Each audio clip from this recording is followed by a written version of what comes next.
കിഫ്ബി ഒരു പ്രതിഭാസമാണ്.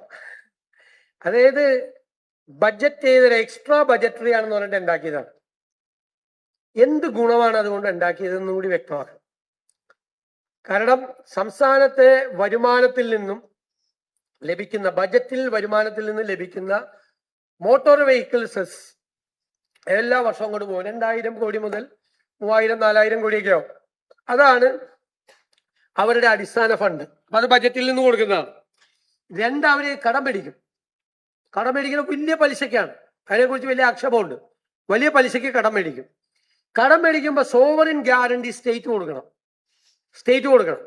അതായത് ഇവർക്ക് അടയ്ക്കാൻ പറ്റില്ല. കാരണം ഇവരുടെ ഇൻകം ജനറേറ്റിംഗ് ആയിട്ടുള്ള വരുമാനം ഉണ്ടാക്കുന്ന ഒരു പദ്ധതിയും കിഫ്ബിയിലില്ല. അപ്പോൾ കിഫ്ബിക്ക് ഒറ്റയ്ക്ക് തിരിച്ചടയ്ക്കാൻ പറ്റില്ല. അപ്പൊ എന്ത് ചെയ്യും? വീണ്ടും സർക്കാരിലേക്ക് വരും. അപ്പൊ സർക്കാർ തന്നെ പണം അടിസ്ഥാന ഫണ്ടും കൊടുക്കണം, കടം മേടിക്കുന്ന തുകയും സർക്കാർ കൊടുക്കണം.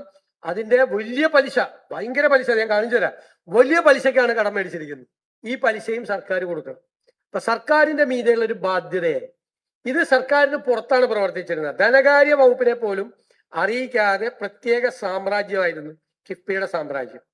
അപ്പൊ ഞങ്ങൾ തീരുമാനിച്ചിരിക്കുന്നത്, ക്യാബിനറ്റും തീരുമാനിച്ചിട്ടുണ്ട്, അത് ഒരു പഠനം നടത്തി എന്താണ് ചെയ്യേണ്ടതെന്ന് ദോഷകരമല്ലാത്ത രീതിയിൽ ഒരു തീരുമാനം കിഫ്ബിയുടെ കാര്യത്തിലുണ്ടാവും പഠനം നടത്തിയതിനു ശേഷം. വരിക.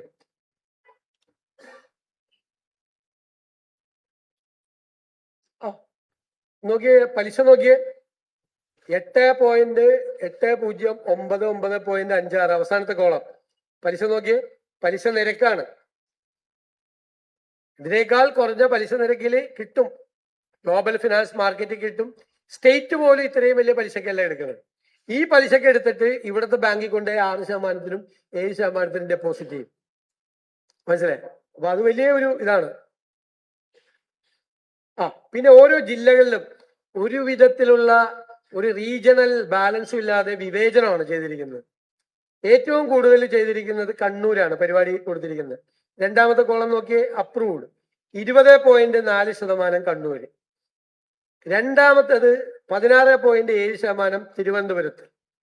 3 പാലക്കാട് 15%. 4 എറണാകുളം 11.4%. ബാക്കിയൊക്കെ നോക്കിയേ, 3.9, 2.4, 5.5, 1.4, 4.5. ഡിസ്ക്രിമിനേഷൻ ഉണ്ടായിരുന്നു വിവിധ ജില്ലകളിൽ വികസന പ്രവർത്തനങ്ങൾ അനുവദിച്ച്.